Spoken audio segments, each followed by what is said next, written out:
Everybody, we have a quorum. I'd like to call the Rio CAC meeting to order. David, will you please read the county Zoom regulation? Sure will. Thank you, Mr. Chairman. This meeting is being held pursuant to and in compliance with ordinance number 20-A16, an ordinance to ensure the continuity of government during the COVID disaster. Committee members who are electronically present are, I'll try to go through what I see here on my gallery. Marty Meth, Nancy Hunt, Judy Schlusel, Audrey Coker, Rick Seaman, Todd Cohn, Tom Paoletti, Peter Thompson, Ed Galloway, board liaison. And that's all that I'm seeing. Marty, have I missed anybody or did I not call anybody? No, you've got everybody.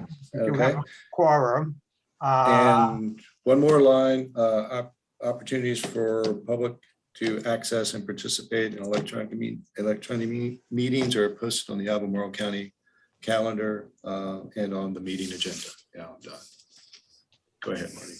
Okay, thank you. I would note that Marty Davis, who took the minutes last meeting, is excused, Tom, and so I'd like to ask everybody for a motion to approve the minutes from the last meeting. Any comments first? Good, so I'm gonna have a motion to approve them, please. Thank you, Audrey. So all in favor, please raise a hand. Any negative? Thank you. Okay, so minutes are passed. I'll note that Nicole came on board and Lee came on board as well. So Marty, could you mark me as an abstention since I wasn't at the meeting? yes, okay. Okay, so we have a very busy schedule today. The first item on the list is the Virginia Institute of Autism expansion. It's a community meeting. Rebecca Ragsdale is the development manager, and I'll turn the floor over to her. And please introduce the other attendees. Thank you. I'm Rebecca Ragsdale, Planning Manager for Development Review and Community Development. And then I will give a brief presentation that will focus on primarily county process and ordinance and comprehensive plan information. And then the applicant presentation will be done by Valerie Long and Megan Nadostup, and they may introduce other members from their team, and they'll go into all of the details of the project. So I'm going to, excuse me, do a brief PowerPoint and then turn it over to them for their presentation.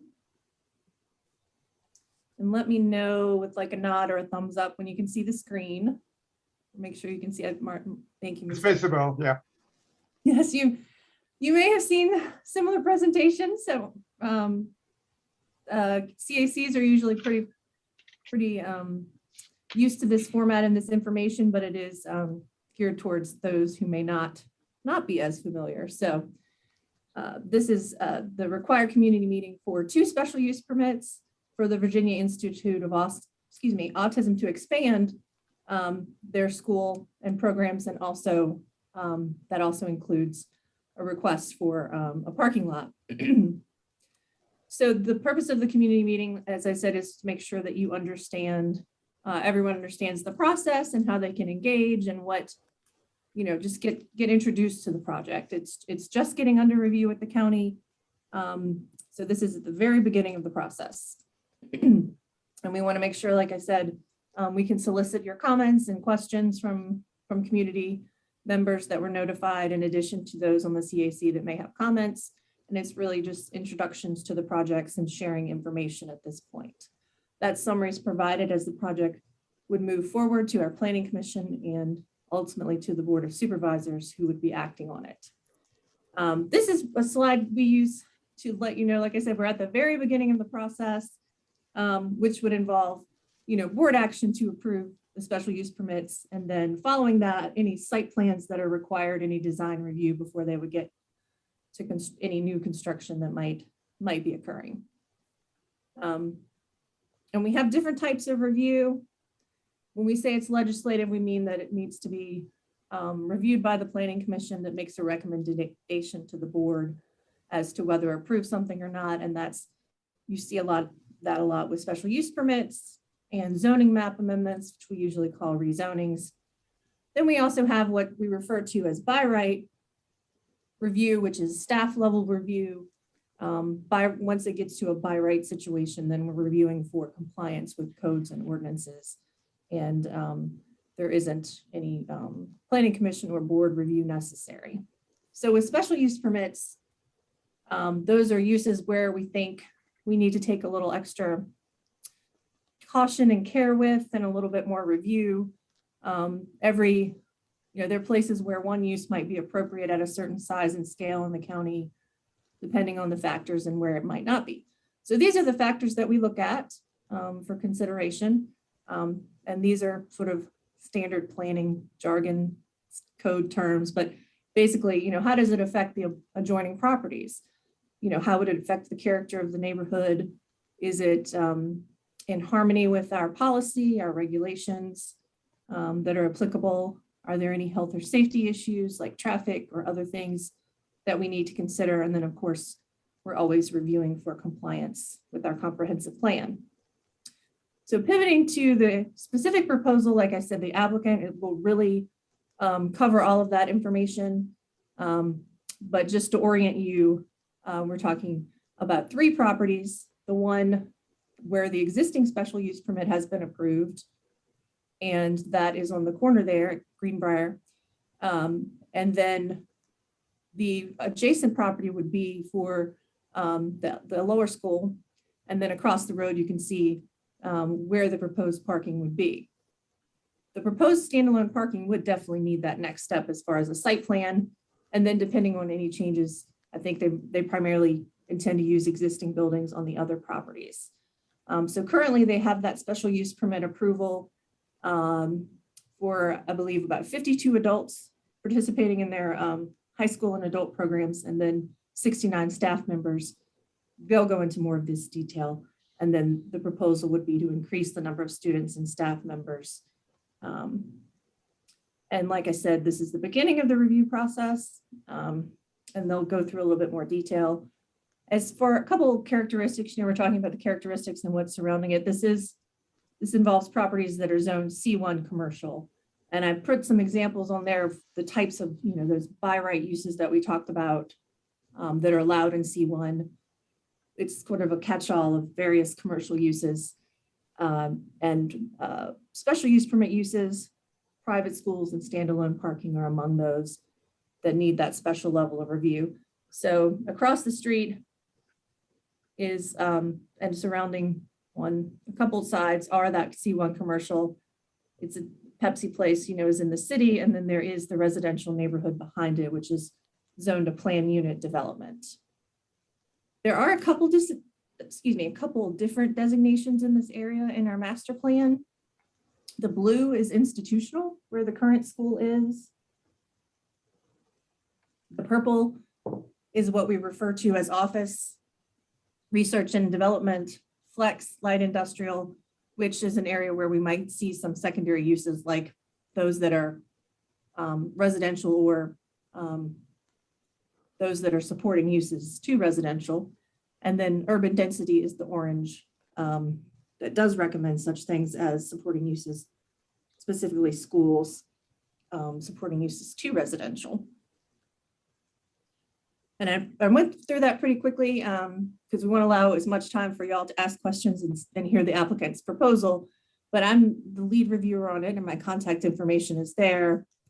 And the next step in the process would be to provide written comments to the applicant on the proposal. And it gets reviewed not only for zoning and comprehensive plan compliance, but it gets reviewed by engineering staff, VDOT, other reviewers who may provide comments as well on the rezoning. So I'll be happy to turn it over to the applicant. Mr. Chair, unless you typically wait till the end for questions of staff and the applicant at the same time. I prefer we go through the entire presentation and then we'll look for questions at the end. Thank you. I will stop sharing now and we can circle back to any of this if we need to. I'll turn it over to Valerie and Megan now, I guess. Hello, everyone, and thank you for having us. My name is Valerie Long. I'm an attorney with Williams Mullen here in town, and we are here tonight representing the Virginia Institute of Autism. Joining me tonight is Ethan Long, who is the Executive Director of Virginia Institute of Autism, and also Megan Nadasta from our firm, Land Use Planner. So again, we really appreciate the opportunity to be here.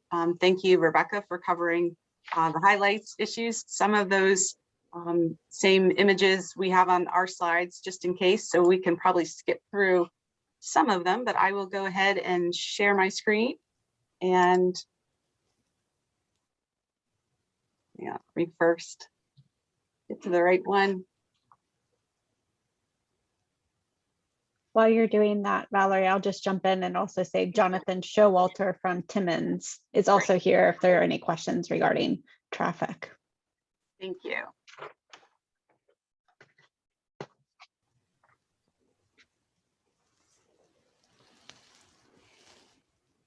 Okay, can you all see the right screen or you see my presentation or no? The Yes. right one. You're good. Thank you. If I mess it up, you all can let me know. Thank you.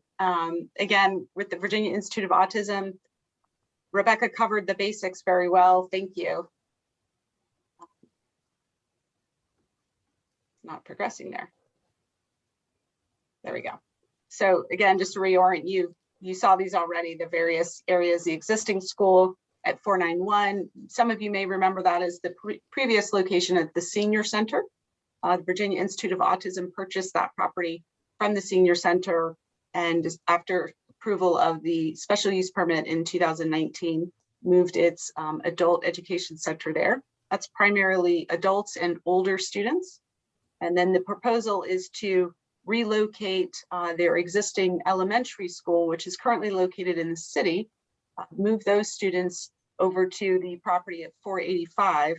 That's assuming that the special use permit is approved and they have to first go into a capital campaign and raise the funds for that. But obviously before they can commence their fundraising efforts, they need to be certain that the special use permit is approved or the use would be permitted there. That's an existing office building. And the plan is not to really make any alterations to the exterior of the building. The only changes would be to convert a small area of the parking lot to an outdoor play area for the younger children who are there. And then across the street, at some point, the hope is that Virginia Institute of Autism will be able to raise even additional funds and expand their programming at both facilities.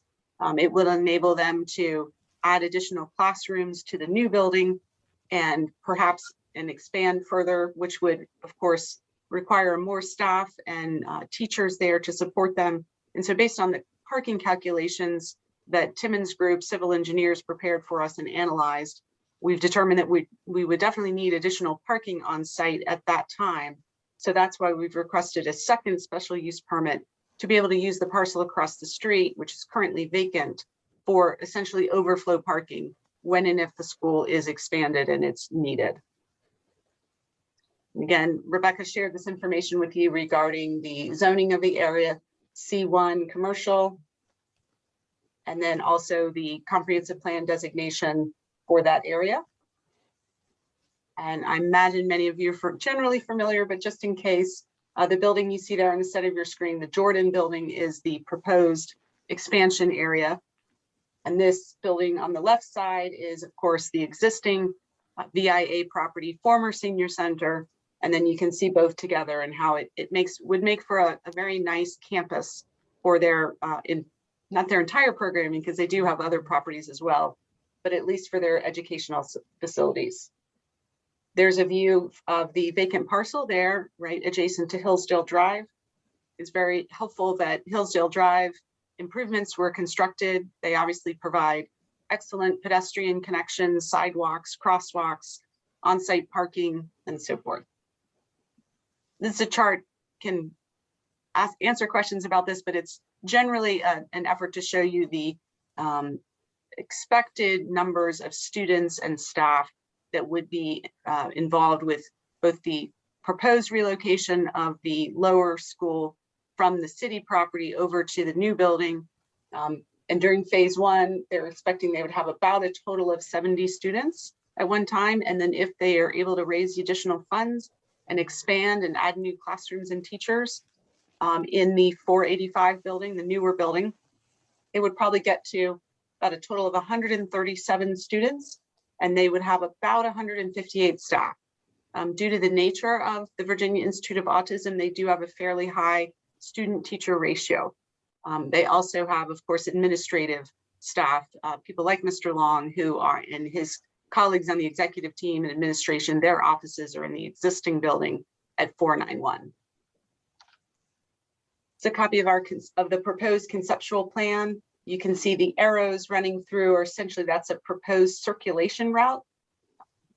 This is all still being, would still be subject to review and more detailed design at the site plan stage if the special use permit is approved. But we wanted to be able to demonstrate how the circulation would work. And so we could demonstrate that having buses come in, some of them would come in and drop students off, younger students off here, and circulate around, drop off some older students here, and then proceed out. Maybe do another loop around. Obviously, there's a lot of attention that would be paid to ensuring that students are safe, that they can be dropped off without any interference with cars or buses, anything like that. So Virginia Institute of Autism has done a wonderful job thus far coordinating their traffic circulation and pick up and drop off. So we wanted to be able to demonstrate that that was possible. And then also here, this is the location of the new building. And this is an area that is currently mostly parking spaces and a little bit of interior islands, but would be converted to a play area for the younger students. And you can see there would be a sidewalk, there would be a fence proposed for safety reasons, and they would have the benefit of some outdoor space. They have a space right now over on the property in the city. This would be equivalent, actually probably a little bit larger. This is a close-up, probably would have been helpful for me to show you that sooner. And we can obviously come back to this if there are any questions. And even more. So you can hopefully see better. This is the existing building. This is the proposed play area, and then the existing parking that they would share between both buildings. And then this is the property across the street that's currently vacant and shows for the parking spaces that could handle about 66 additional parking spaces. It also has an interparcel connection so that in the event when this property is ever developed as appropriate, if needed, they would have the ability to have an interparcel connection, which helps with circulation and convenience. These are just some examples of what the indoor and outdoor play spaces might look like. These are from the existing lower school at VIA's Virginia Institute of Autism's property in the city on Westwood Road. These are the existing indoor play areas and some outdoor play areas. It would be equivalent to that in terms of style and quality. And that's everything we had. I am happy, as always, to answer any questions. I'll stop sharing for now, but we can always pull it back up. Great, thank you, Valerie. Thank you. Let me ask the CAC members. Anybody have questions? I know Nancy. Anybody else? Because Nancy is the closest. So I want to go around and see if anybody else have questions before I get to Nancy. Audrey and then Peter. I have a question. Does the Autism Institute currently own the parcel at 485? I couldn't catch that. It does not. It is working with the current owner. And so if the special use permit is approved, they would then work towards acquisition of it. I have a second question. The new parking lot that's proposed, is that for staff, or would that be where parents would park to bring their children? It would be just for staff and administration. Thank you. Peter, please. This is great, Valerie. Thank you. And Dr. Long, congratulations. This is really exciting. I saw it in some of the earlier material and it's brilliant. We looked at a very similar thought of using some very underutilized space. The Jordan building has been underutilized for years. And in the economy, the way we're going, I'm sure the Jessup family is happy to be looking at a better use for that space. And the empty parcel across the lot, of course, it's just sitting there empty. It's not doing much good. So the infill is exciting, and your creative use of changing up how to use parking for outdoor space looks great. So I'm very excited by what I see and wish you luck. One question that, and maybe this is stealing Nancy's thunder, but I imagine you've thought about the outdoor playground, which many of us would welcome, the joy of children out playing, but we know from the senior center's past experience, when we looked at another parcel, it wasn't necessarily welcomed by neighbors. I think the way you have it there, you're at least 100 yards or more from any residences. Am I estimating that right? The way the creek bed runs through there? Can you give me a sense of how much you've thought about that or interacted with the neighbors back there? Thank you first for the nice comments, Peter. We do think it's I won't estimate the distance. Maybe Jonathan Showalter at Timmins. I bet he's probably doing that right now. I'll let him chime in a moment. But we do think, given the parcel in between, that's essentially, I think it's owned by the homeowners association, that is a creek, as you said. So that's not really developable. It's open space. And then there's the Mill Park Drive before, and then a little bit of additional open space before the units are there. So we're hopeful. We haven't heard from any of the neighbors yet. We invited all of them tonight. Perhaps some of them are here watching, but we certainly would be happy to speak with them and work with them on that. But we're hopeful that they would agree that the noise of young children playing outside a couple times a day, probably at most, would be a welcome addition to this area. And yeah, I was just doing a quick measurement here off our drawings.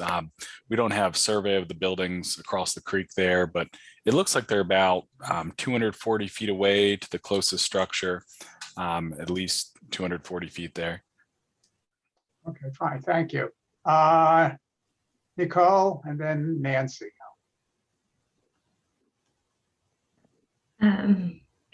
Hey, thanks for the presentation. I think obviously, I think it's a great thing that BIA is able to expand. The only question I have, the land use there is urban density residential, and just, I don't know, putting a parking lot on urban density residential kind of hurts my soul a little bit, but I think there's some density in the city portion that's kind of with Hillsdale being developed, that's walkable, so that's kind of good. But my question was to kind of offset having just a standalone parking in urban density residential. Is there a way to, can you just not connect to those, that like nursing facility or nursing and rehab facility? Had like, just maybe there would be like shared parking in there. I don't know, obviously that's just a thought, but I was curious. I guess it looks like there's critical slopes anyway, but obviously I think this is a great thing, and that was my only really thought. So just Thank you, Nicole. It's a great question. We did look at all that. We certainly wouldn't preclude any future shared parking arrangements. The Laurel facility uses most of their parking all day, and there is a stormwater management facility in between them. It's a shared facility. That also makes that a little more challenging. But I thought of the same thing you did about surface parking.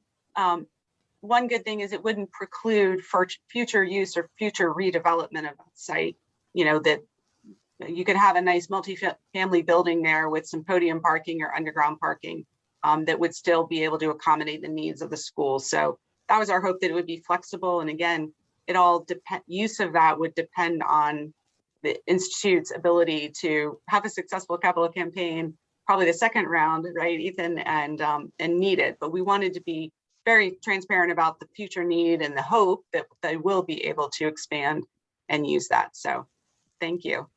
Okay, Nancy, please. Are you sure you don't want to go to Judy first? You have a lot of questions? Yeah. Okay, then Judy, go ahead. We'll have one round, one. Go ahead, Judy. Okay, thank you very much for a very nice, comprehensive presentation. One question and thought came to mind. What kind of ideas and thoughts have been given to having others use the playground area after your typical school hours so that it doesn't become sort of like another Penn Park kind of playground in that area, because there really isn't anything, say, grandchildren coming to go visit some of the senior citizens, et cetera. So just to make sure that, you know, the liability of others using it after your typical school day. Thank you. Yeah, thank you first. That's an interesting question. I have to say, I haven't thought about that issue. I may ask Ethan Long from the Virginia Institute of Autism to comment if he has any thoughts about that, or maybe how you handle that at your existing lower school on Westwood Road. Yeah, thanks, Valerie, and thank you for that comment. You know, we always want to be good neighbors, and you know, when you see a playground that's not being put into use, the challenge for us, for some families, is that the playground that we have is really special needs accommodating, and so sometimes the typical kids get a little bored with some of our swings and some of the ways we have, you know, some of our slides set up and all. But the other issue too is it's a fairly small space, and it will be enclosed, because our biggest concern during the day is ensuring that those kids stay safe. And it will, you know, I don't have it fully planned, but our big thought would be that we would really have some indoor all year round use. So like a 3,000 to 4,000 square foot type of gym or play space that could be used year round, even if it's in the, you know, the hottest of the August, you know, or the coldest of winter, because our guys and kids, they also need to be, active and moving throughout the day. And so bad weather can't slow them down. So we'll try to do our best to give it some thought and see what we could do for outside hours time. But do know that the types of equipment would be very much special needs focused, and what we would hope that we could build some, you know, right up to an inside and out, and almost incorporate some of the in and out space during the day. So we'll have to just see. Okay, thank you.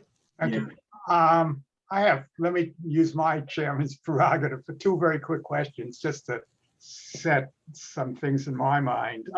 Is the school year round, and what are the hours? Yeah, sorry, Valerie, I'll take that one. It's year round, and it's 8:30 to 2:30 is when we're in session. The students are in session, but the staff are typically there from 8 to 4.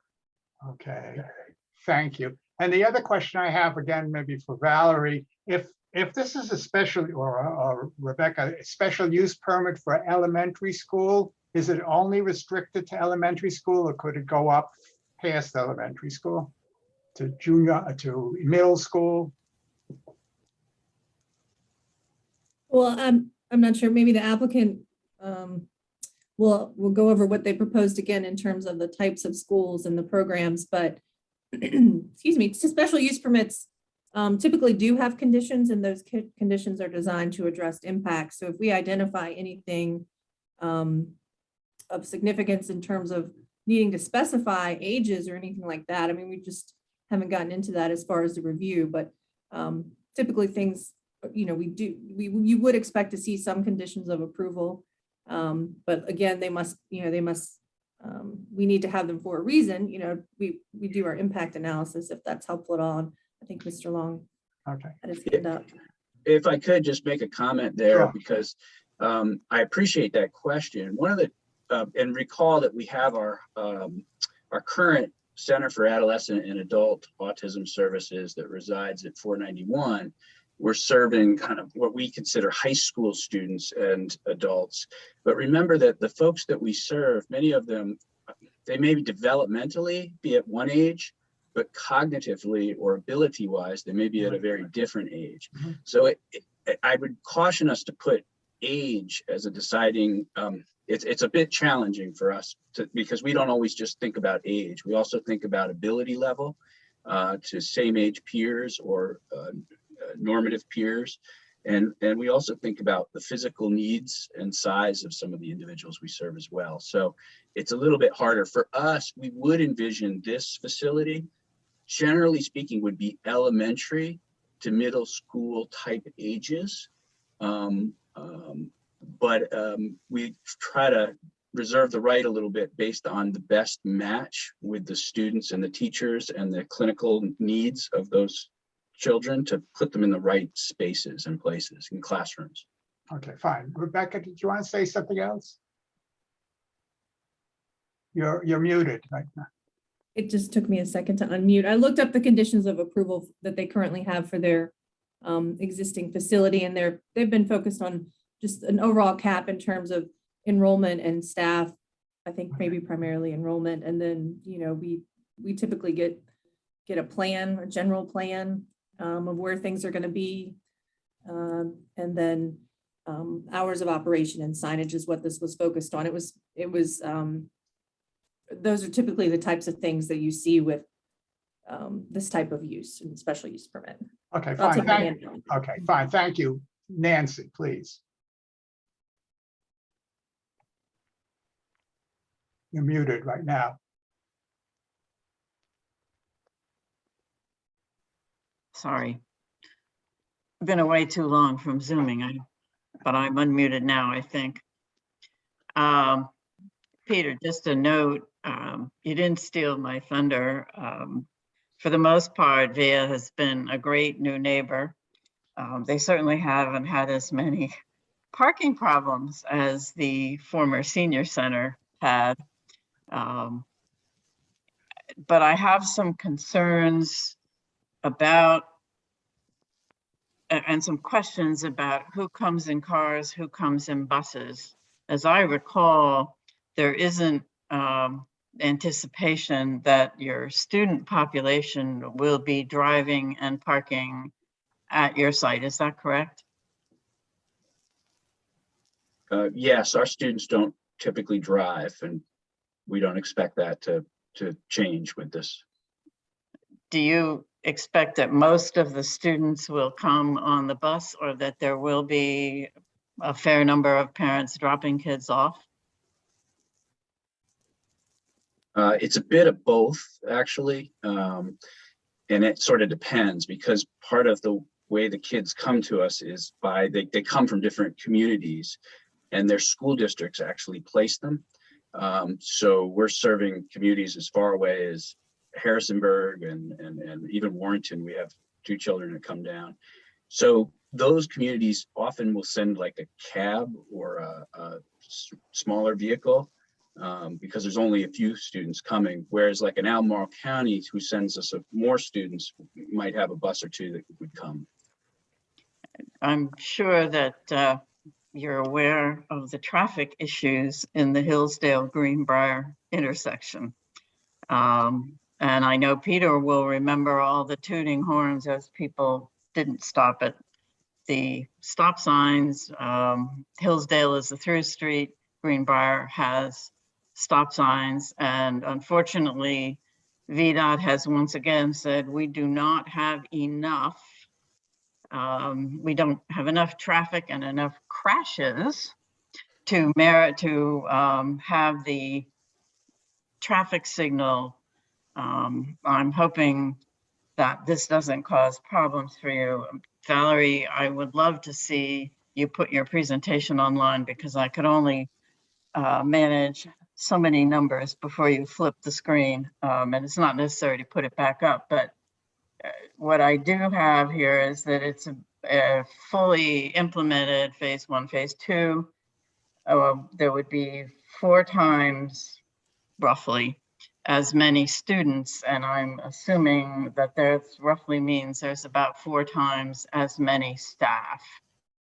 I think the current parking is probably slightly underutilized, but with parking across the street,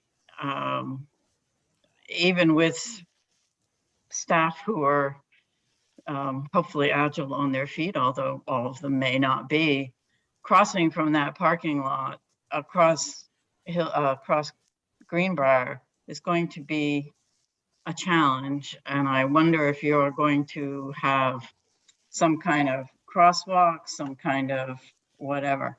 I will say that for the most part, the 4 corners, or the 3 corners, well, 4 corners actually, are all institutional. You have the rehab center, you have Rosewood, and you have sort of the tail end of the Branchlands property where I live, but also up there is Independent and well, Linden House, Valerie, which I know you're very familiar with, and the Manor House. And so I think expecting you to open up your playground to the public probably is a non-starter. And I think that would be appropriate. Most of us have our little park areas like we do in Branchlands, or there's plenty of walking space and activity in Brook Mill. The rest of it is PepsiCo and hopefully the backside of Wawa when that finally goes in as well. So I am concerned about how you manage the comings and goings with an increased volume of people coming and going. And I wonder what kind of attention you've put on that, and do you have concerns, and would you support putting a traffic signal in that intersection, because the speeding, as you well know, is horrific. I can jump in on some of those questions, Nancy, and Ethan will probably tackle some more of the others, but one I know, and maybe Kevin McDermott can jump in at any point if I'm mistaken, but my understanding with regard to traffic signals is that applicants wouldn't have the ability to install a traffic signal on their own, even if they were able to pay for it, that VDOT has to determine that the signal is warranted. But again, I'll wrap it up and then let Kevin speak. And then also with regard to the parking lot across the street, again, that's sort of a phase 2 longer term need. Again, if and when the school's able to raise the sufficient funds so that they could not only buy the Jordan building and relocate the existing students, but also then raise additional funds to expand their capacity of students that could also fit into that new building. That's the point at which the new additional parking would be needed. There is a crosswalk. There's obviously crosswalks and sidewalks on both sides of Hillsdale. And I was just confirming on Google Earth that there is a sidewalk that connects roughly right between the vacant parcel across the street and the senior facility next to it, and right across to the main entrance of the parking lot into the Virginia Institute of Autism. So, hopefully those pedestrian safety measures and sidewalks, the fact that they were designed so recently into current standards, it seems to us that those are adequate to keep folks safe. It would just be for teacher parking or administrative staff. And then we did show the circulation pattern for buses and parent drop-off vehicles. Obviously, that will be part of the county staff's review and analysis. They may have questions or comments or suggestions on how to improve that. I think at this stage, they just want to know that, is it possible that the school can even accommodate these, mix these 2 schools together, share that parking lot, and then at the site plan stage, if the special use permit is approved, again, I may defer to staff on the technical issues, but I believe that's the point at which they would look for more specifics on a traffic circulation plan. But maybe I'll let Ethan Long jump in on questions about student drop-off and safety and how you all manage that now and how you envision that working, because we have spent a lot of time talking about that. And I know Ethan and his colleagues have as well. Before you do that, perhaps you don't know the history, but there is already infrastructure in the ground at the intersection of Greenbrier and Hillsdale, anticipating the need for a traffic signal. And in theory, the prior supervisor before Ned did put a claim on probably about $100,000 of some money that VDOT has to put the traffic signals themselves in. So I am in no way asking VIA or Virginia Institute of Autism to pay for a traffic signal. What I am concerned about, since I'm familiar with your population, and I know that they do walk around the new retention pond and they are always escorted and they are well supervised. Nonetheless, we've had some very interesting driving going on lately, and there've been a couple of recent crashes as the traffic has built up post-pandemic. So I'm happy. I miss you, Peter, and your senior center being closer, as we all do in Branchlands, but VIA is basically a good neighbor. The only complaint I would make is that while you put your very tall black iron fence up, and it is pickets, I guess is how I would describe it. So in theory, you can see through it. Coming out of Greenbrier going west and wanting to make a left turn onto Hillsdale, the fence curves, and it's an optical illusion that the fence is solid, unfortunately. And coming out and making a left turn, you have to pull pretty far into the intersection in order to make that left turn. It's unfortunate. I'm done. I'm also happy to speak to some traffic items here as well, and kind of talk through the circulation if I'm able to share my screen here. Is this showing up for you all? Is it a set of PDF plans? Okay, so on the cover of our set here, we have some trip generation numbers, and these are based on usage and either square footage or number of students. So one thing we saw with the trip generation, currently the top rows are the existing condition. So currently, as this basically shows the one building that's currently a school, and then it shows the Jordan building currently as office. And what that shows is the trip generation from office is typically higher than a school. So we actually have a lot more trips in the current condition. And then in the proposed condition, we actually get a lot less trips. So basically it's almost cutting the trips in half based on these projections. And those aren't perfect numbers. No data is perfect, but that's what we're seeing in this preliminary traffic analysis. And then also, just as Valerie was saying, there is an existing sidewalks on both sides of Hillsdale, pretty well-established shared use path as well, a well-established crosswalk with good sight distance for traffic from both directions. So that would be able to serve this future parking lot to get staff to both facilities safely. And then just kind of overview of the circulation, as Valerie was explaining earlier. One of our other goals is make sure that all the buses, the circulation is contained within the site. So we've looked at kind of this pattern with the arrows, and you notice it kind of takes a couple of loops here. And the reasoning is we want to make sure buses come in and have plenty of room if there's multiple buses to stack up while they're dropping off students. So instead of having them first come into the new building where potentially 2 or 3 buses would stack up into Hillsdale, causing issues with traffic, we're having them first come in through this loop up to the first building, giving plenty of queuing space for buses. Then once they drop off there, they can loop back around to the second building.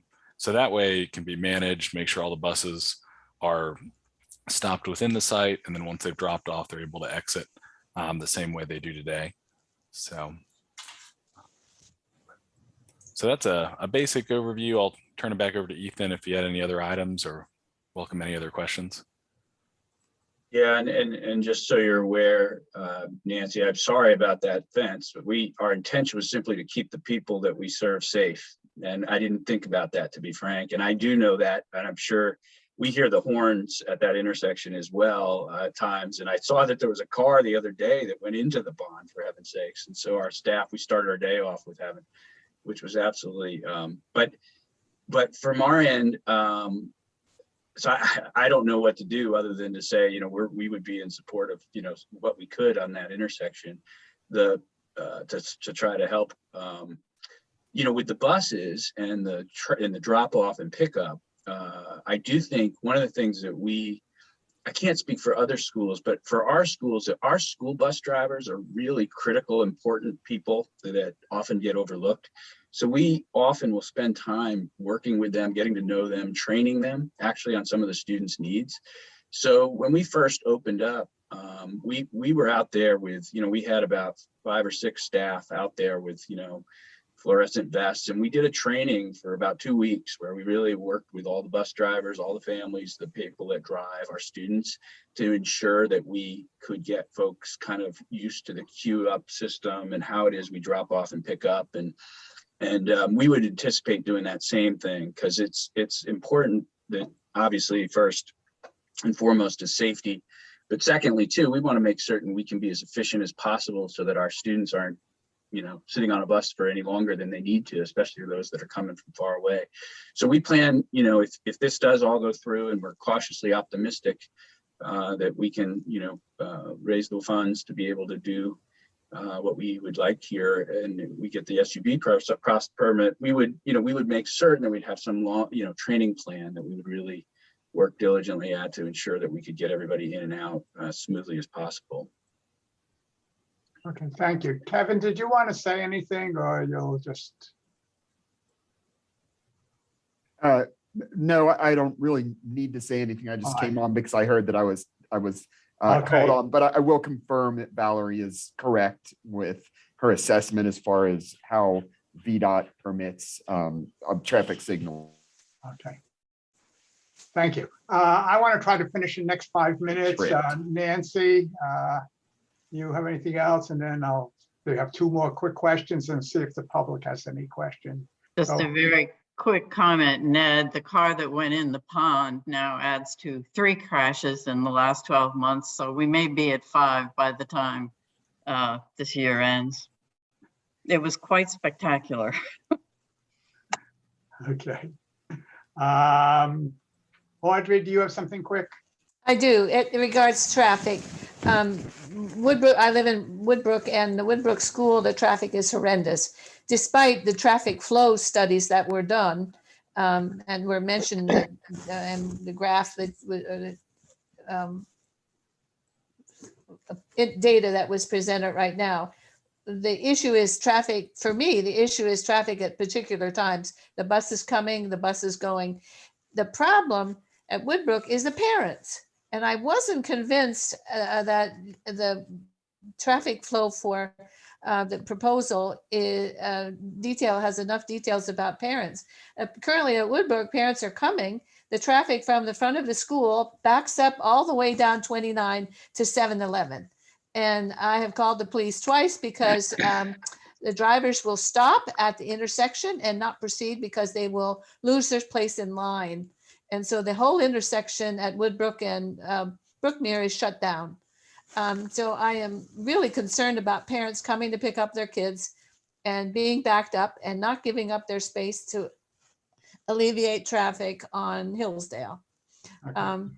But that's and I am concerned about use of the playground after hours by non-school people. It's rather isolated in the evening, other than the residents in Branchlands and Brookmeal. So I am concerned about the safety of that and the use of that playground late at night.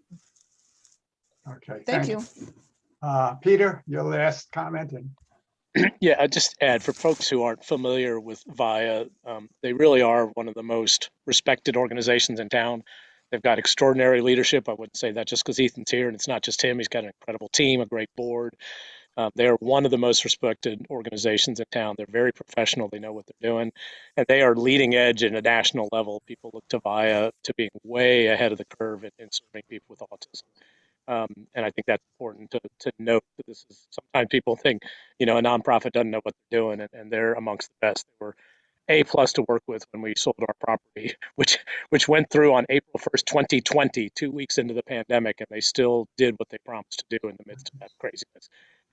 Also, for the people, again, are not as familiar with the neighborhood, the senior center used that field for overflow parking for big events many times, dozens of times.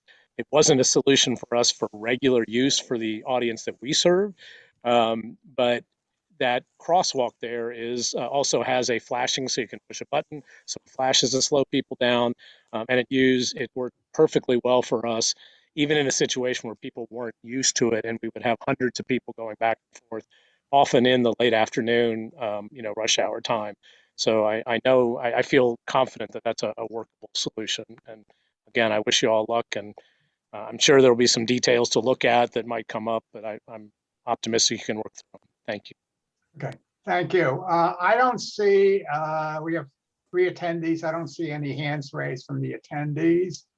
So I wanted to thank you, Ethan, and Valerie, and supporting people, Rebecca. I think I'm going to close down this part of the session. Do you have anything, last words, Rebecca? You want to say anything? I don't.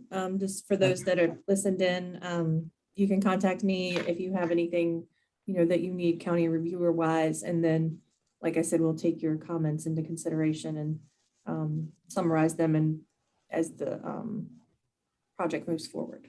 So Okay. Thank you. All right, thank you. Y'all have a good night. Thanks. Yes. Okay, so our next topic is part of the beginning of a cycle of staff briefing on various topics of interest to the CAC. So I welcome back Kevin, who has spent a lot of time with us, and Jessica is new, but she's learning our system as well, our area as well. So Kevin, floor is yours. I'm actually going to jump in, if you don't mind. Sure. Good to see you again, Marty, and some other people from my PDC days. Give me a second to share my screen and put it in presentation mode. Let's see here.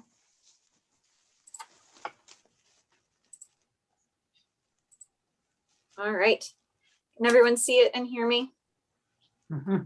All right. So my name is Jessica Hirsch-Gallering. I am a principal transportation planner with Admiral County Community Development. I'm joined by Kevin McDermott, who's our transportation planning manager. Like Marty said, Kevin's been here a little bit longer than I have, so he's going to help answer all those questions that you guys are going to have throughout the presentation.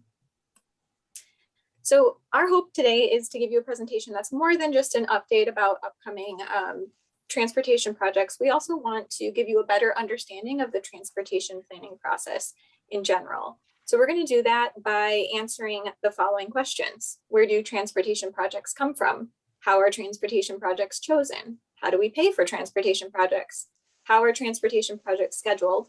And what transportation projects are being worked on right now? That's going to be the project updates.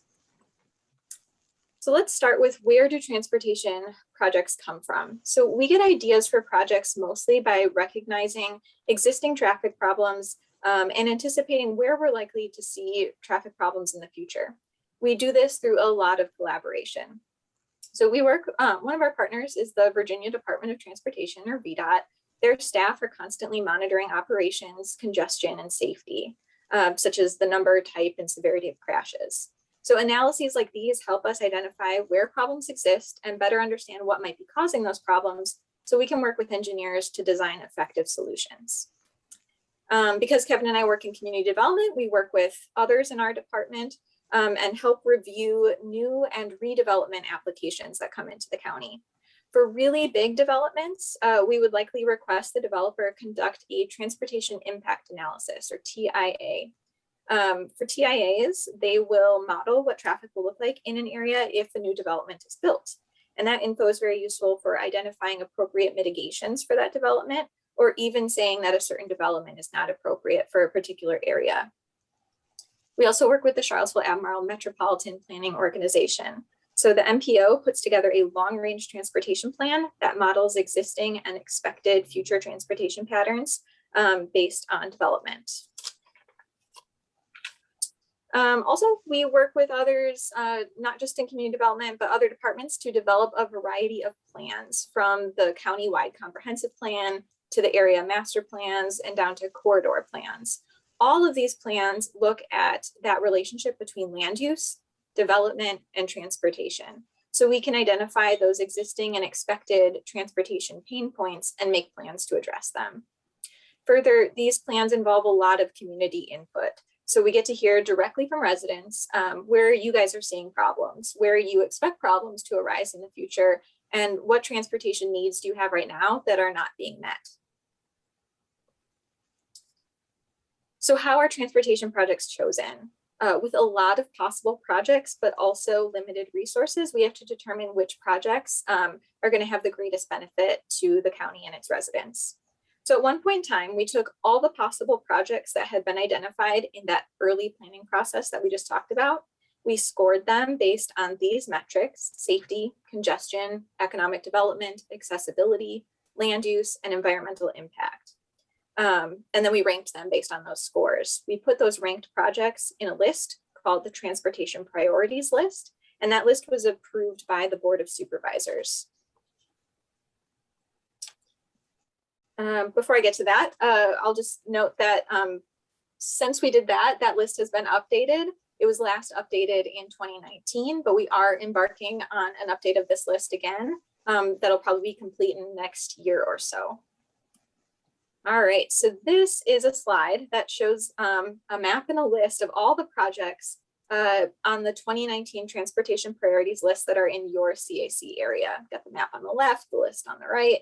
The number associated with each project is the project's priority ranking in that Transportation Priorities List. The projects listed with letters are projects that have been added since 2019, so they haven't been ranked yet, but they will get ranked when we do that reprioritization that we were just talking about. You might see some numbers appear twice. I think you do here for 20. That's because in 2019, we had this idea for this big project. And since then, we've broken up that big project into smaller, more manageable projects. They'll get their own number again when we go back to that, when we do that reprioritization. I want to pause for a second and just see if there are any questions. And I'm not able to see you. So Marty, if you just want to call on people, if anyone has any questions at this time. Yeah, just raise your hands, please, if you have a question. I'll look at the list. We're all right. All right, I'll just continue, keep going. Jessica. Great. So let's talk about how transportation projects are funded. So broadly, there are lots of different ways to fund transportation projects, but not all funding mechanisms work for every project. So on this slide, we've got a list of those funding mechanisms that the county tends to use pretty frequently. Smart Scale is the first one. This is perhaps one that we're just using the most frequently lately. Smart Scale is a great way to fund really big projects. It's a Virginia-specific funding source. We don't need to commit any local funds to Smart Scale projects. The state will pay for the whole thing if it's awarded funding. And there's really no limit to how much we can request for a Smart Scale project, but it is really, really competitive. And it only comes around every 2 years. So that's one funding mechanism. We also pretty frequently use the revenue sharing program. So this is, it's also state funding, but it is better for smaller projects. And that's because when we apply for revenue sharing, we have a limit of requesting up to $10 million per project, or a total of $10 million for all the projects we want to submit in a particular funding cycle. And that funding cycle is also every 2 years. Additionally, we need to use local funds to cover half the cost of the project when we're using revenue sharing. And again, it's competitive. Just because we apply doesn't mean we're definitely going to be granted that funding. Next, we have transportation alternatives. This is a federal source of funds, mostly for bike and pedestrian projects. It has a maximum of, you can request a maximum of $1 million per project, as well as a total of $1 million per grant cycle. we have to cover 20% of project costs with local funds. And just to note that because it's federal funding, that means we need to meet all federal requirements for projects funded with this, and that can tend to drive up project costs. Lastly, on this slide, we have the secondary 6-year plan funds. These funds are not competitive. They're just funding that the county gets allocated to us by the state. We mostly need to use it to fund the paving of unpaved roads, although there is some funding within it that's a little bit more flexible, and we can use that more flexible money for small maintenance projects. This slide shows funding mechanisms that are also available. We just tend to use them a little bit less frequently. First, we'll talk about state of good repair. So let's see. State of good repair is mostly used for bridges and road repair. Again, it's not competitive. We don't actually apply for this funding. VDOT makes their own priority list based on need, and they just use the funds on the bridges and roads that they deem to be in the greatest need. Next, we have the Hcip, or the Highway Safety Improvement Program. Again, we don't apply for these funds. This isn't competitive. VDOT has their own process where they prioritize projects based on safety needs, and they use funds based on that priority list. And then there's a whole bunch of other federal and state funding opportunities, some of them really big, some of them smaller. And part of our job is just figuring out which of those funding opportunities would work for our higher priority projects. So we're constantly evaluating that. So I've talked about state and federal funding. We can also use local funding to fund our projects. So the Hcip, or the Capital Improvement Program, is where all of our local funding comes from. It can be used to leverage state and federal funding that I described on those previous slides, or it can be used to fund the project outright.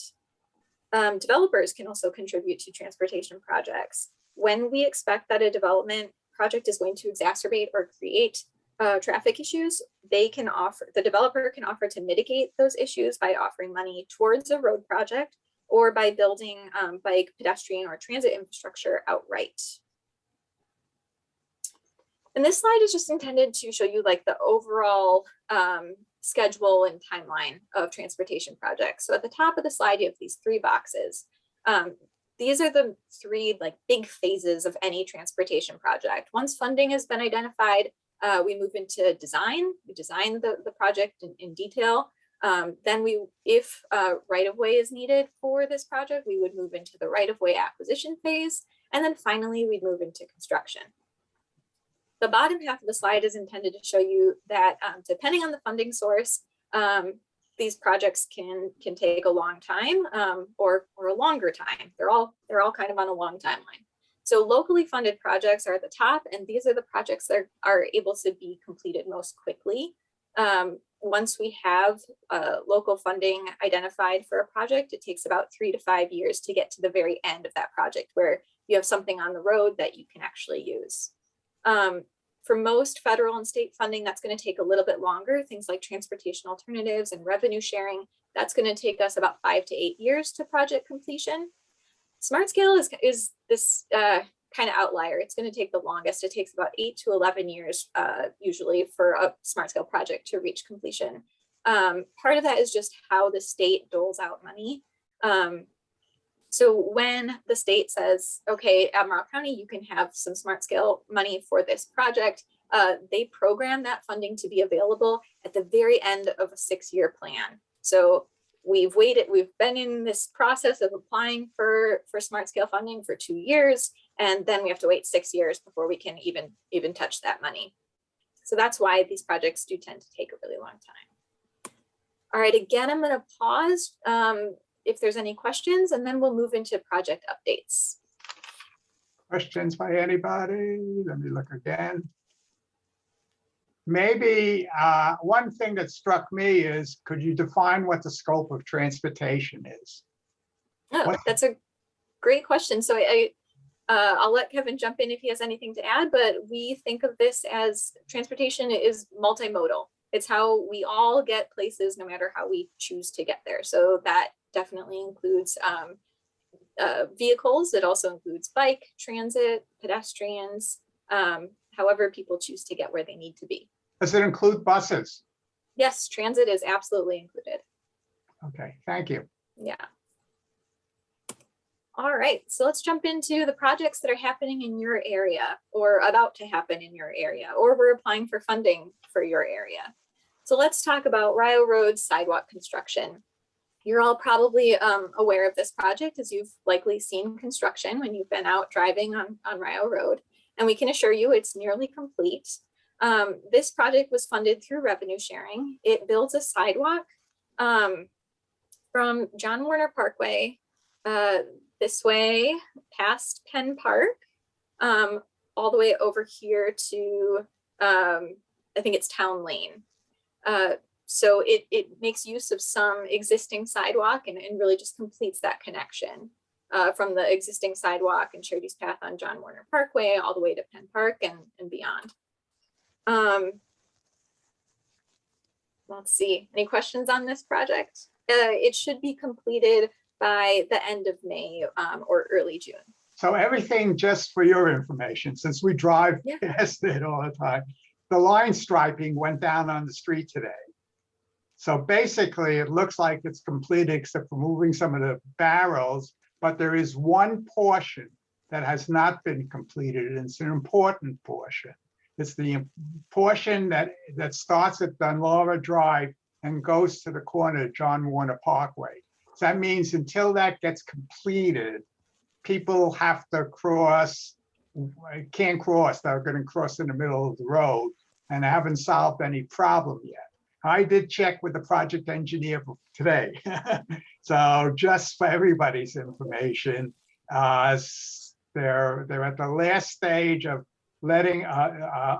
getting permission from VDOT actually, so they can complete that a little additional portion of the sidewalk so that we can get to the corner. And they did say it'll be complete. They hope to be completed this summer.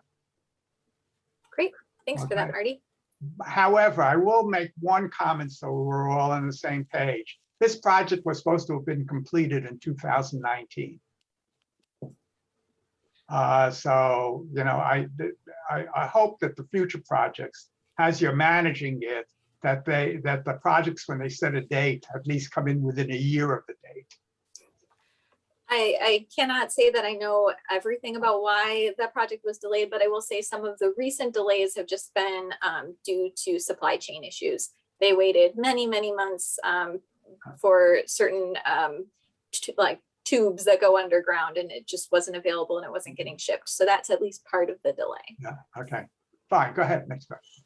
Yeah. Well, the original main delay was because they were having trouble getting a bid just to do that project. So this project got combined with another sidewalk project. So it became a bigger piece of work. And then there were once they got that bid process done, then there were issues with the bid process to get them moving from that. I remember all of that.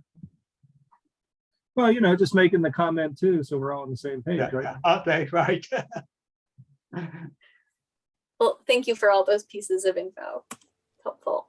All right, so next we'll move on to the US 29 shared use path. So this project has been fully funded through Smart Scale, but we haven't really begun the design work yet. That's mostly because of just how long these Smart Scale projects tend to take. So this project would construct an asphalt shared use path on the east side of 29 from Carsbrook Drive to the south up to Seminole Lane up here. Construction for this project should begin in spring or summer of 2025.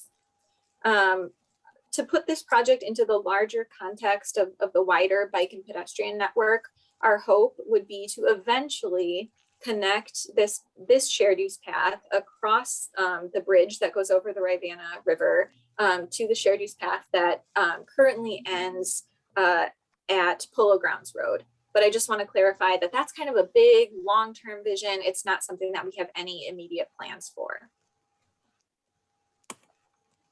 Moving on to the Berkmar Drive shared use path. This is parallel to what we just talked about. This project would create a shared use path along the east side of Berkmar from Hilton Heights over on the right side of the screen, which is where an existing shared use path ends. It would continue on the east side all the way down to, this is the Kroger back here, and this is, let's see, Woodbrook Drive. So it's going just past Woodbrook Drive. Eventually, we'd like to extend this shared use path all the way down to Rio, but the funding we have right now, which is coming from revenue sharing, is only enough to construct the portion that you see in red on the screen. The project is currently at 30% design. We expect to begin construction in early 2025 and wrap up construction sometime in 2026. All right, now I want to talk about future microtransit service that's going to be coming to your area.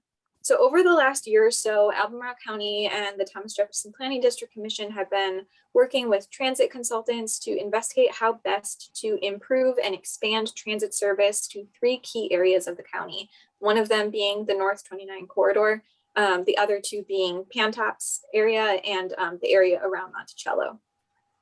So given the suburban development pattern of the North 29 area, the consultants recommended microtransit service for your area, as well as for Pantops. If you're not familiar with microtransit service, it works in some ways similar to the private rideshare companies, Uber and Lyft. So when you're within the service area, you would typically use a smartphone to request a ride, either to another destination within the service area or to a fixed route transit stop within the service area. And then you could use fixed route transit to reach any destination on the fixed route network. However, unlike Uber or Lyft, this microtransit service would be run like a public utility. So there'll be no surge pricing. You'll always know the cost of your trip, and all vehicles will be accessible to individuals with disabilities. So we've applied for grant funding to pilot this in your area as well as in Pantops. We don't officially have funding for this, but funding for our project has been included in the draft 6-year improvement program. So we're moving forward as if we're going to receive this grant funding requested, although we won't know for sure until June. So if we are awarded this funding, as we expect to be, we'll be able to access that funding starting on July 1st. So Charlottesville Area Transit would be operating this microtransit service, which would be within the pink Salmony service area on your screen. It would go as far south as Rio Road here, which is like outlined by Route 11. And it would go as far north as Piney Mountain Road. So CAT, in its first 6 months of running the microtransit service, would actually be using that funding to acquire all the things they need in order to run the service. They'd be acquiring vehicles of the right size. They'd be sorting through software and acquiring the right software to do that on-demand service that goes through your smartphone. And they would also be advertising the microtransit service so people know about it and they know how to use it when it's ready. The microtransit service itself would actually start in January of 2023. And the pilot program would continue for 1 year. After that, we would need to figure out if the microtransit service has met our expectations and how we want to continue it into the future. Jessica, is there just out of curiosity, is there a fare set for this, or? No, we don't have that far yet. We don't have a fare set, yeah. Okay, fine, thank you. Any other questions about the microtransit service? I have one. Yeah, go ahead. So see if I understand this. The micro service would pick me up at my house and take me to Fashion Square. Yes, it absolutely could do that because as long as your house is within this pink service area, and as you can see, Fashion Square Mall is also within the service area, so it could take you directly there. I find that the back of Fashion Square is kind of scary after dark. So being dropped off there and then waiting for a bus is a little uncomfortable for me. And I don't know that I would use the service because it's not a very well lit, comfortable place to be by myself. That's reasonable. And if you find another location, another stop that you feel is better lit and allows you access to the fixed route that you're looking for, you can have them take you anywhere within the service area. Oh, It so I doesn't- could be taken to Walmart or Kroger. Yes, with Yeah.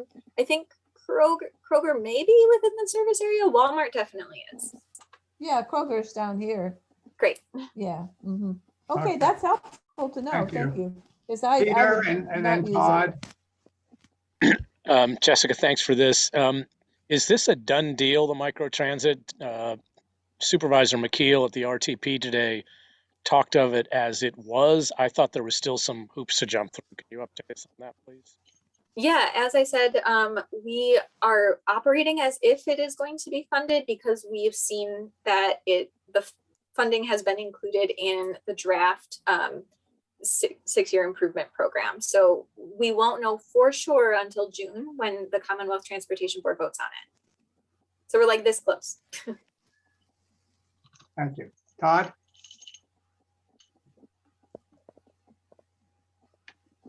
Yeah, so you said it functions like rideshare. So like they're picking you up, are they picking up anybody else? Like, are there gonna be multiple passengers? Yeah, yes, you're right. So if you're familiar with Uber Pool, it's probably a little bit more like that. These vehicles will not be personal vehicle sized. CAT will be running like cutaway buses, so kind of those smaller buses that you see them running around town now. So they could pick up, I think it's up to like 20 passengers in using that vehicle. So Okay, it just depends on demand. yeah, but it's not gonna be just you and the driver. I mean. No, sometimes it might be, but there's room for more. Right, okay. Okay, thank you. Go ahead on. Okay, Jessica. Okay, great.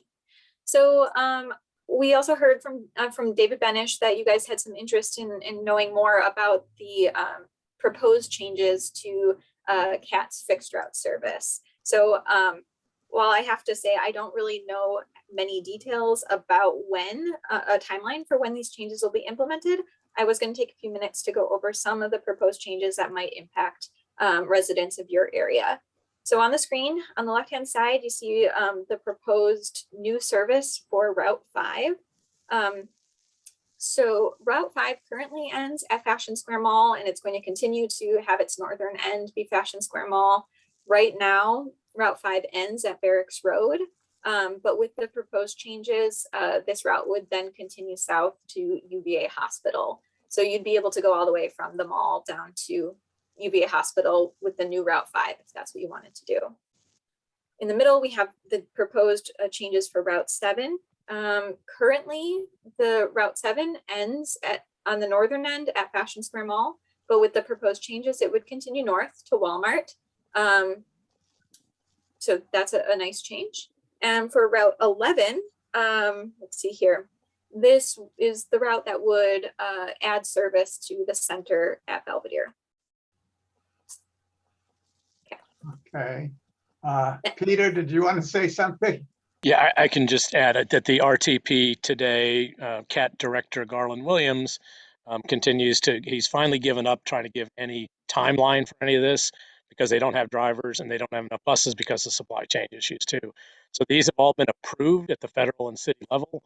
We just don't have drivers and buses to make them happen, and he has no idea when it will happen. Okay, fine. Thank you. Go ahead. All right. So next we can talk about Belvedere Boulevard and Rio Road intersection improvements. So this project would construct what's called a continuous green T at this intersection. So for folks coming off of Belvedere Boulevard, you would still be able to turn right. You would be able to turn left using the continuous green T, but you would not be able to continue straight through and go into this private property parking lot. For individuals traveling this direction on Rio Road, I think it's like south, maybe east. These folks would be able to make the left-hand turn onto Belvedere using the continuous green T. They would also be able to obviously turn right or continue going straight. For folks heading west or north-ish on Rio Road, they're going to be able to make that right-hand turn onto Belvedere, of course. They will not be able to make the left-hand turn into this private property. Instead, they would have to go up to Greenbrier Terrace, make a U-turn, and come back and access this as a right-hand turn. One thing I'll also point out on this concept drawing, there's this additional bit of pavement that may or may not be added. The technical term for it is a loon. All it does is it allows for larger vehicles, like say a really big fire truck, to more easily make this U-turn here. It just gives them that extra bit of pavement to make that turn in a single movement. We don't know if this piece will be included in the final application or not. So I want to clarify that this is just an application. We are planning to apply for this project in the upcoming round of Smart Scale. We wouldn't find out until spring of 2023 if we're successful. And then it would be a few more years before we get the funding to actually implement this project. Are there any questions about this project? Keep going. Okay. All right, so let's talk about the Rio Road and John Warner Parkway Roundabout. I know a lot of you guys are really familiar with this project. It's fully funded from a previous round of Smart Scale. Because you guys are so familiar with this project, I'm not going to go into a lot of the details about the operations of the roundabout, but what I want to emphasize is that the drawing you're seeing on your screen is a design concept. It's like very early on in the design process. Changes are going to be made as they proceed with design. A tentative schedule for this project is a public hearing in the spring of 2023, and then you would see construction for this project in summer of 2025. Questions? Yeah, could you talk a little bit more about the public hearing for a second? What does that, is that going to be a more detailed design at that point? I believe it's going to be slightly more detailed, but certainly not final. And that is going to be advertised and run by VDOT staff. And that would be your opportunity to speak about the project, ask more questions, and talk to them directly. So at this point, this particular project, because it's of interest, as you know, for this area, is being managed by VDOT. Is that right? That's right. And what's the input from the county? I'm going to hand that question off to Kevin. Kevin, did you want to add anything about what our role is? Sure. I mean, we will work directly with VDOT on this. So can you all hear me okay? Yes. Okay, great. I just got a note that said my internet connection wasn't great, but we'll work with VDOT on the development of this design throughout the process. Of course, we do have constraints with what we could recommend or change. So realistically, we have to stick pretty close to this concept of what we've already decided would be the detail of the roundabout. So, but beyond that, if there's changes, we can work through it as long as they don't significantly increase the cost or change any of the design factors that might impact how the operations go or how safety is improved. And then just to get back to your point about your question about the public hearing. So VDOT, they do some additional preliminary design of this, and what they're working on for this project is what they call a design build project. So they come to a certain level of design that's a little bit further along than this, and then they hire a consultant who would both finish the design of the project and construct it. So that gives that consultant team a little bit more opportunity to tweak the design, once again, only within very specific bounds of what we've determined, and then they have to construct it. So the public hearing would happen after VDOT has done that little bit of additional design that sort of sets the bounds of what the consultant can work in. So just to give that information. So I just want to continue this just a drop further, and then I'll let you go on. If, as you know, we have some citizens who have some very strong opinions about the design and have some interesting arguments for and against it and the impact. How is that going to be documented? If somebody says, I don't know, it won't accomplish, it won't change anything because there'll be backups. Is that documented? Is that going to be documented someplace and responded so we can see how that process goes along? Well, yes, if that comes through the public hearing or through the public comment period that VDOT opens, all of that becomes part of the project record. And so they do hold on to that. And so your comment is noted, and VDOT will review that. And if they and if you point out issues that they look at and they think that sounds actually valid, we could have a problem with that, then they will try and address it. Now, as far as like the backups, what VDOT does is they put in the existing and expected traffic over the lifespan of the roundabout, and they try and figure out using modeling software what those backups would be and if this can handle it. There's no way to make that a perfect assumption, but they'll come pretty close, and that's the best method they have.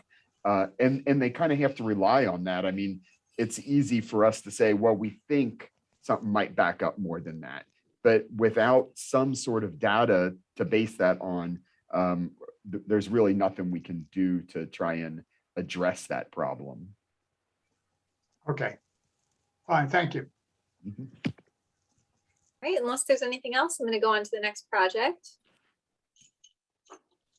Doesn't seem to want to go to the next slide. There we go. All right, so lastly, we have the Rio Corridor Study. So again, I think you guys might be familiar with this. You guys are just a very involved group.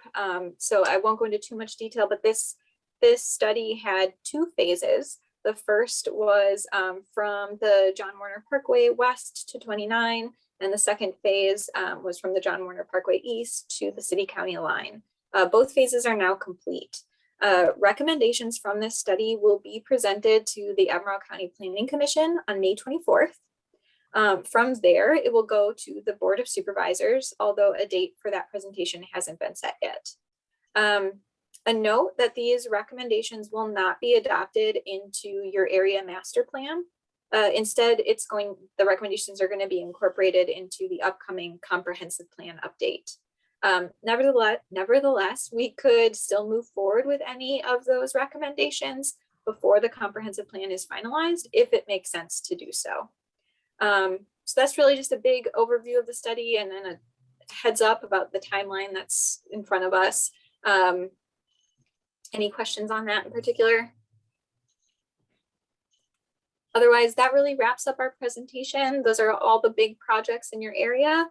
I'm going to stop sharing my screen, but I can bring up any slides if you have particular questions. Okay, let me go around and ask members if they have questions, comments.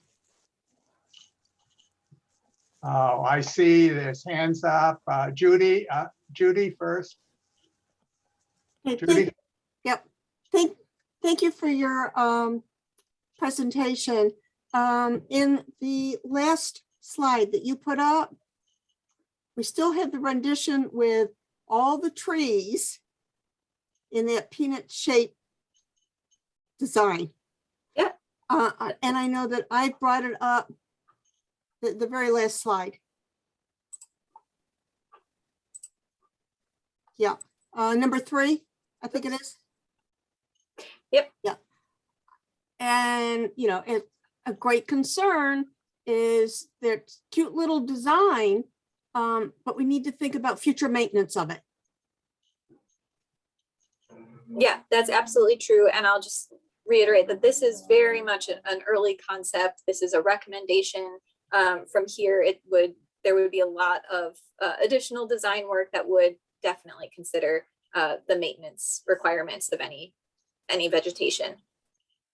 Right. So I just want to keep that on everybody's mind, because little trees grow up to be big trees, and then there's other problems. Okay. So, the the slide is lovely, but then there's the practicality of it. So, like I said, that's just my point that I would like to bring up. Thank you very much for your presentation. Thank you. Okay, Audrey, you have your hand up. Yes, thank you. Thank you very much for the presentation. It's really interesting that you showed early in the slide presentation a list that was in blue of projects. And I noticed that something about Woodbrook is, and 29 is number 23 and 32.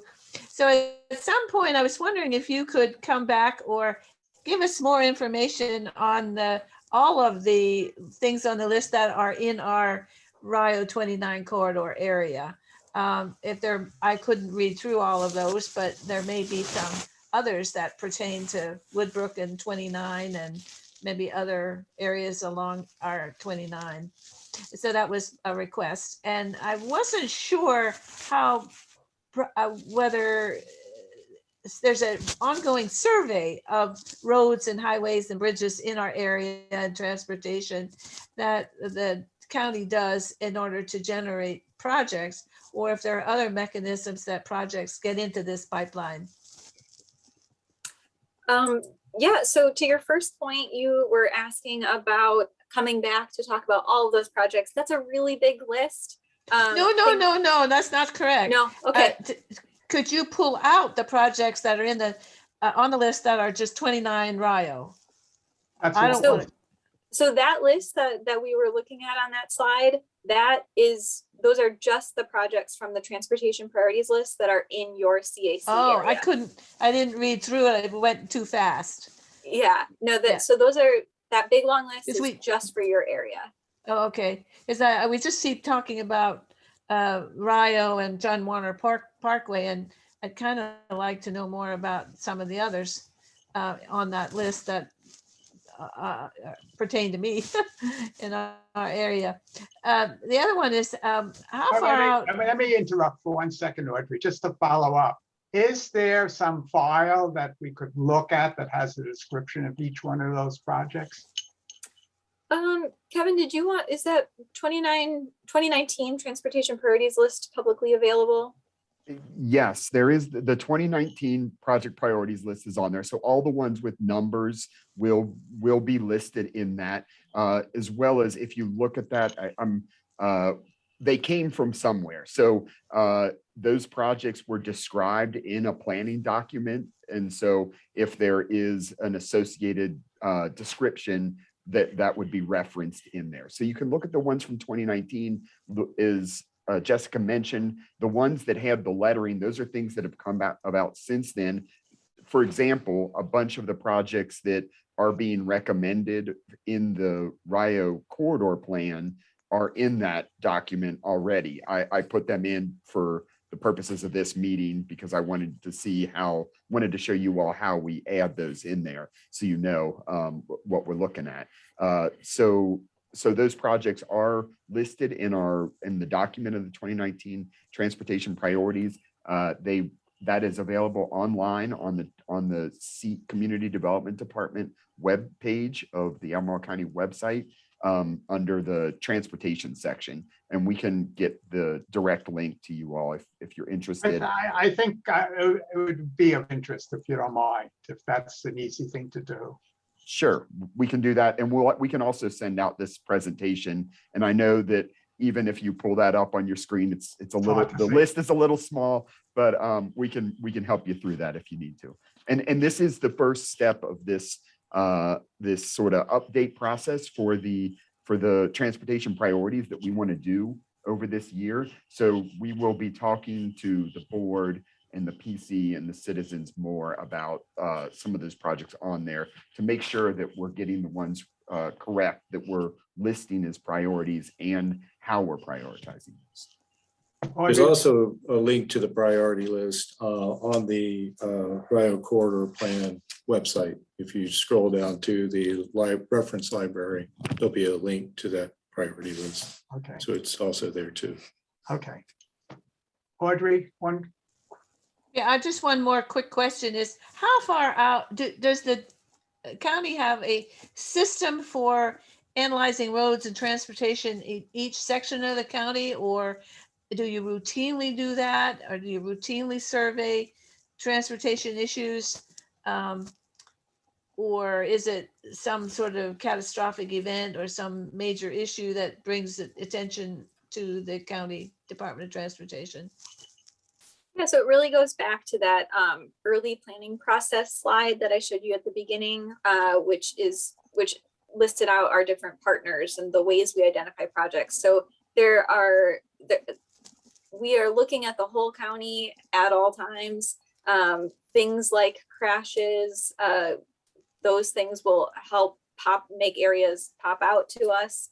But it's also the planning process. It's also the long range transportation plan that we work on with the MPO. It's a lot of different things all coming together. And then that's why we have to take all of those possible problem areas and possible projects and then move into the prioritization phase where we're really saying we've got hundreds of things here. What is the most important?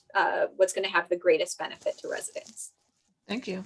And I'll add real quick that long range transportation plan that Jessica mentions, the Charlottesville Albemarle MPO does, that has a 20-year outlook. So they try and predict transportation out 20 years. Obviously, we don't have a crystal ball, but we do everything we can to look at existing data and how growth is happening in the county and how that affects transportation to try and estimate what it might look like in 20 years. And that's really you're looking at the traffic on 29 North. Yep, absolutely. We are. Mm-hmm. Yep. Let me ask a smaller question and then maybe we'll get off. My pet peeve is sidewalks for whatever reason. And on Penn Park Road, there's a small strip of after Dunlora Forest sidewalk ends. There's a small strip of road that goes down towards the golf course. And that street gets fairly busy and people have to walk on the side. And the question is, how do you get that priority bring it to your attention so that at least it gets considered in the queue?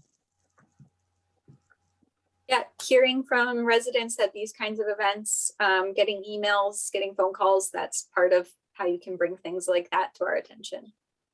Okay. Okay, I'm gonna. We have looked at that before, Marty. As a matter of fact, we tried to construct that sidewalk segment a number of years back and found that, well, at the time we had a certain budget to try and do it.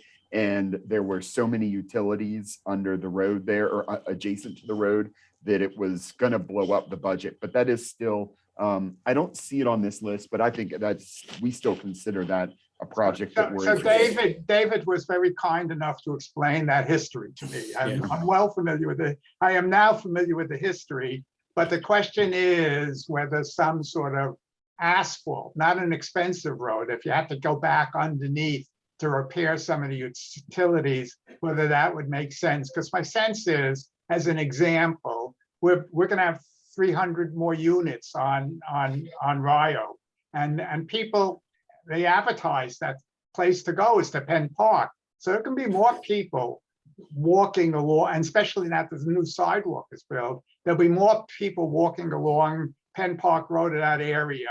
And they'll have to, and they'll be walking the street. So it seems to me I will write it up for you and send it back to you, so maybe you can consider it again. But my question really was for everybody is, how do we get into the process as citizens? And your answer is right to you. So I understand that. Thank you. But just specific to this project, one of the requests that we did make for the consultant to wrap up and clean up in the corridor study is to be more specific about pedestrian and bike improvements on Penn Park Road and Penn Park Lane. So it'll be better documented in that document. And the history of our failure to be able to fund it previously is more or less to let you know that it's already been a project we have been trying to build. So I think as we update the list, that project one way or the other is going to get back on. Okay, fine, thank you. Let me thank Jessica. Thank you for a nice presentation. And Kevin, you managed to stay out of the line of fire. Congratulations. So it's nice to see you again. We haven't seen you in a long time. And let me go on to the next agenda item. So the next agenda, unless you have something else you want to say? No, No? thank you so much for having us. Oh, thank you. Okay, so our next agenda item is liaison updates. Ned, please.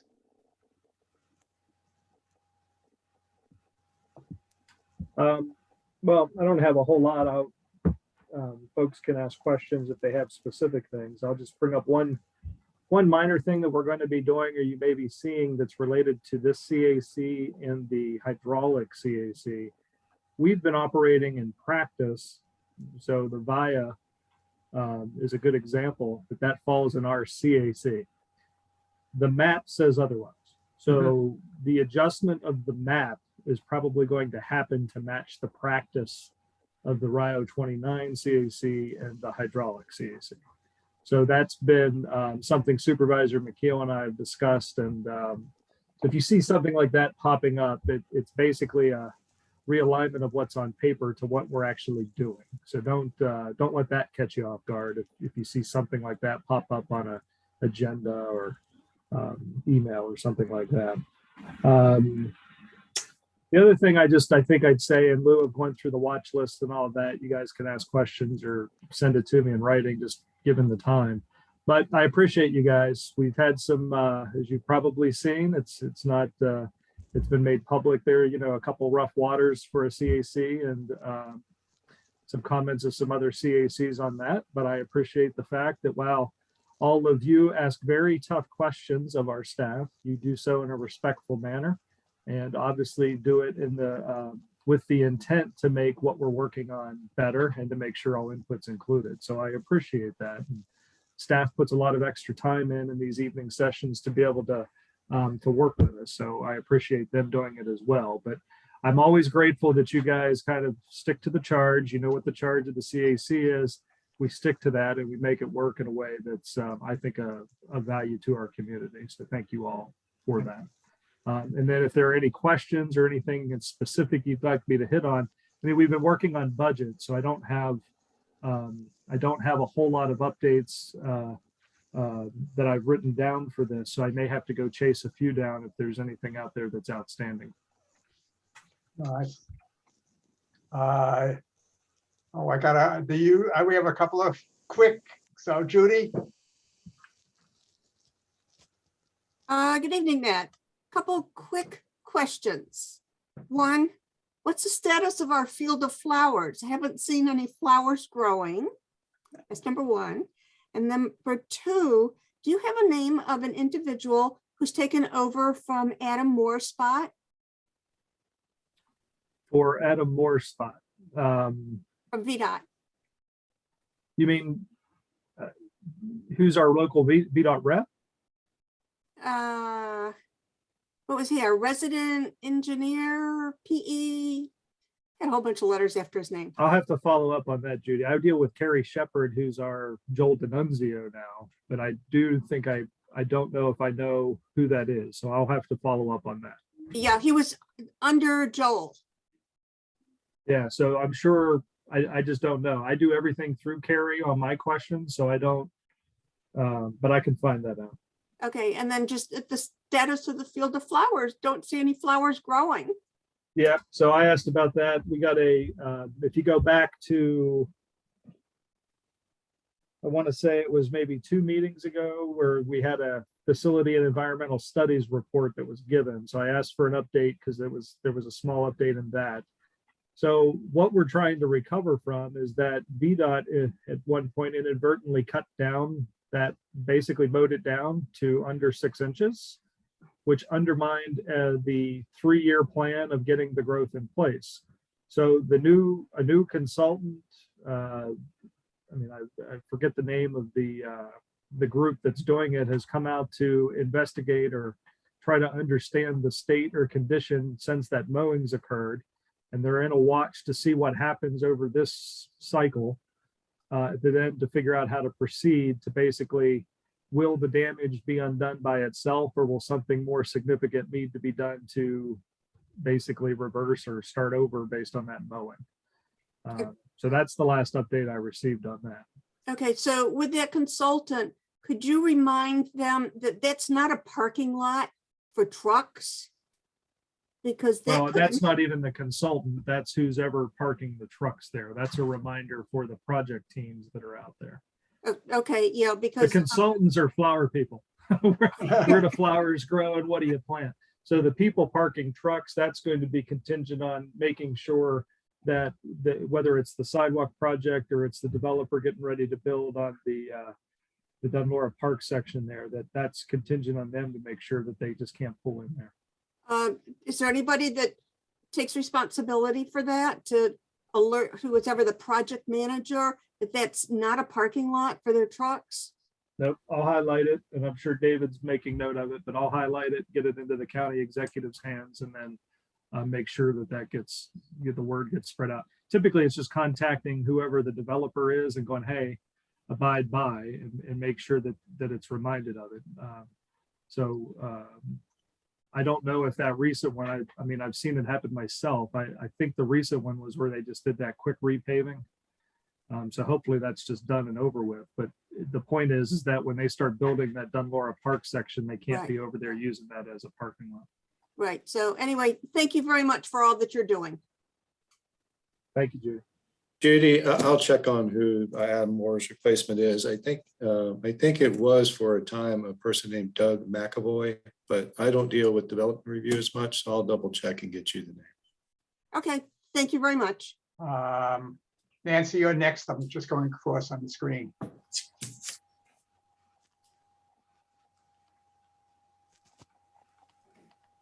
I wonder, Ned, if you know why the car at the intersection of Hillsdale and Greenbrier went off the road and into the retention pond. It was. No, I almost emailed you to ask you. There were so many emergency vehicles and police cars. I did not even attempt to investigate what was going on because it wasn't going to be constructive on my part, but it was huge, and they had to pull whomever out of the retention pond and then repair that wrought iron fence. Right. And that's a good bit off the intersection. That was a pretty tricky maneuver. If it was a police chase, I could understand how that could happen, but a normal driver? And it was pretty early in the morning, so the sun was probably up and it wasn't raining, it wasn't snowing. No, I remember the day because I saw the picture, but I've got that written down, but I've not asked for the details of how that occurred yet. Thank you. Audrey? Thank you very much. I want to make a comment about the watch list. I think it's terrific, and for mostly to get things finished, but long term, it gives feedback to our county about what past projects are problems, that the projects didn't solve everything, and the community input, like our committee, is just terrific. And then in planning future projects, it gives some input as to what didn't work in the past. My current concerns are traffic. And my intervention is the squeaky wheel gets attention is my intervention. But as I mentioned earlier, the school traffic at 2:30 is backed up down 29 to 7-Eleven. From 7-Eleven all the way into the front of Woodbrook School. The intersection is absolutely empty at Woodbrook and Berkmar because people won't go through the stop sign because they'll lose their spot in line. That is against the law, and I have been calling the police every time. It's happened twice since April the 12th. I don't go in and out, but I imagine it happens every day. The police don't have a particularly good solution except to bring it to the attention of their supervisor and try and get a cop car in there to monitor the situation. Their other suggestion to ask school personnel to monitor is probably not a good one because school personnel are pretty busy with other things. I plan to go talk to the police chief a little bit about it. So I don't need any county action, just so you're aware of it. The other issue is the wood in Woodbrook. Woodbrook is losing its wood. It's losing trees. And the fire trucks, we also have activities after school in Parks and Rec, and people are parking in the fire lanes I counted 16, 2 of them right under the only 2 no parking signs. And I call the police all the time. And Officer Fink is a wonderful person. He finally made it there because they have other calls that are more important than parking.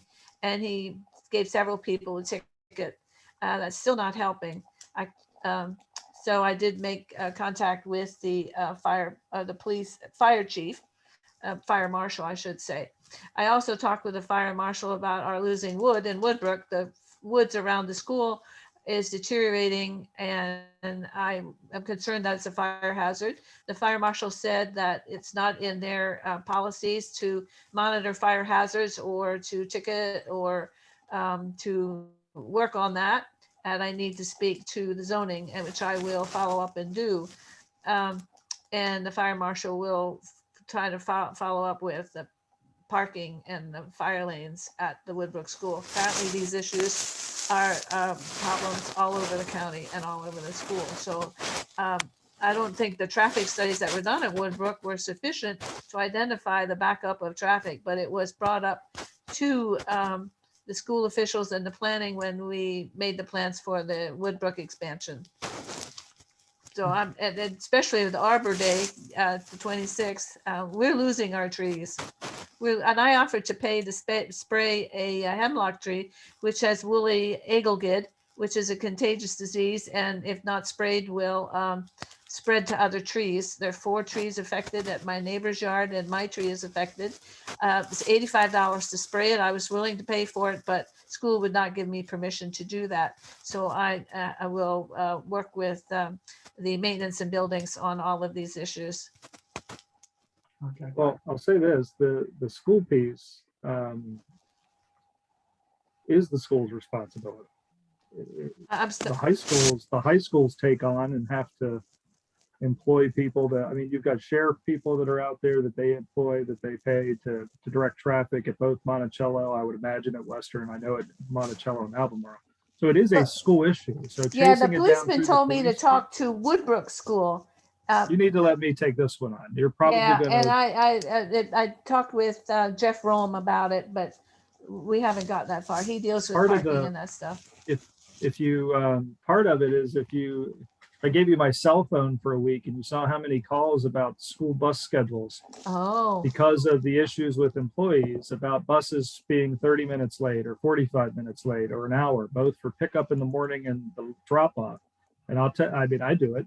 When my son gets an email, you know, when I know his bus is going to be late, I drive him to school so he's not late getting to school. If he misses the bus, I'm already at work at that point. So I suspect what's happening is you've got an elevated factor here that wasn't taken into account in the planning study, and the fact that we've got between still folks missing because of when they're out sick. Then you also have a bus driver shortage, which is the same thing CAT's been dealing with, the school system deals with, that it's putting a strain on the kids getting on the bus, which turns into parents then driving cars, so you have a higher amount of traffic going. yeah, and I think Nonetheless, they have to deal with COVID, they can't carry as many kids on per bus because it's social Now- distancing. I appreciate your efforts on the woods and the other elements, but I certainly appreciate knowing about it. If I can be of assistance, let me know. But the I school one, will. I wrote that note down earlier when you said that, so let me do a little Okay. follow up on that. Oh, thank you, thank you, thank you. Okay, I think that it's getting late. It is late already. Let me just point out 2 minor things. Our next meeting is going to get us sort of back in the cycle with the other CACs.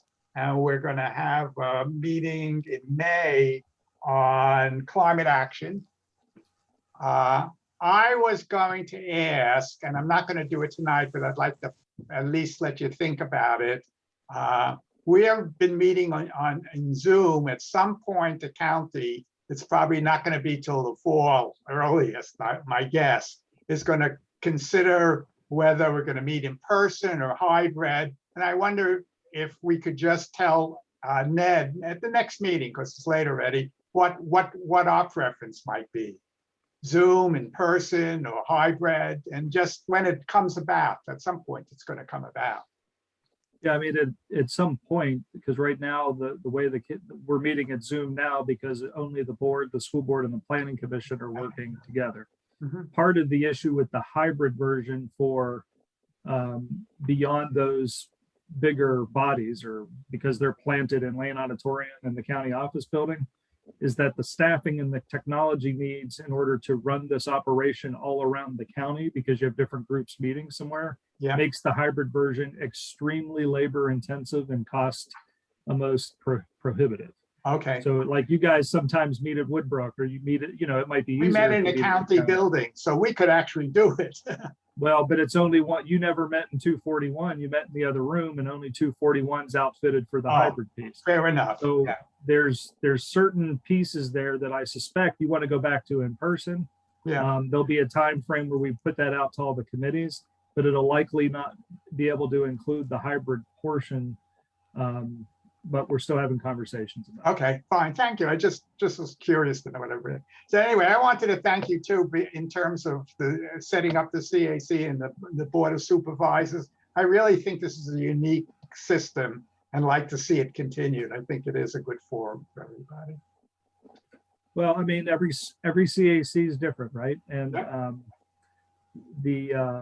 how you operate and what you do, and you guys have, like I said, you understand the charge and the charter, and I think staff knows that to come in ready for tough questions, but they're not going to be disrespected, or their time's going to be appreciated. So that being said, I mean, I have no complaints here. I think our CAC works. I know there are other supervisors that feel that way, and sometimes not everyone can be identical, and any issues or rough waters will get smoothed out eventually. Right. Okay, fine. So anyway, next meeting is in May. Everybody have a good month. Hopefully the weather will get to the right even temperature. It's a little cool now. I'm looking for the 60s over the next month. So take care, everybody, and we'll see you in a month. Good night, everyone. Good night.